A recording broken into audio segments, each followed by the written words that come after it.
Sporting wicket হয় তাহলে আমার মনে হয় যে আমাদের স্কিলের অনেক ইমপ্রুভ হবে। প্রথমত মিরপুরের উইকেট যেরকম দেখা যায় ওর থেকে অনেক বেটার বিহেভ করছে। আপনি যদি স্পেশালি বাউন্সটা দেখেন একদমই ট্রু বাউন্স ছিল ইভেন আজকেও।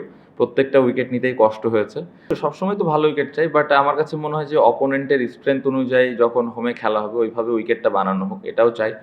উইকেট প্র্যাকটিসে যেই উইকেটগুলো আমরা পাই সবসময় আশা করি যে ওই উইকেটগুলো সবসময় যেন ভালো হয়। স্পেশালি যখন আমরা বাইরে খেলতে চাই যে ধরনের চ্যালেঞ্জ থাকে ওই টাইপের উইকেট যদি এখানে পাওয়া যায় তাহলে ব্যাটসম্যানদের এবং বোলারদের স্কিলটা ইমপ্রুভ তাড়াতাড়ি হয়। আদারওয়াইজ ডিফিকাল্ট হয়ে যায় যখন বাইরের চ্যালেঞ্জগুলো আসে ওইগুলোর সাথে ম্যাচ করা। সো ম্যাচের কথা বলবো যে ম্যাচে অপোনেন্টের স্ট্রেংথ অনুযায়ী আসলে উইকেটটা বানানো হয় এবং ওই অ্যাডভান্টেজটা নেওয়া উচিত আমি পার্সোনালি মনে করি।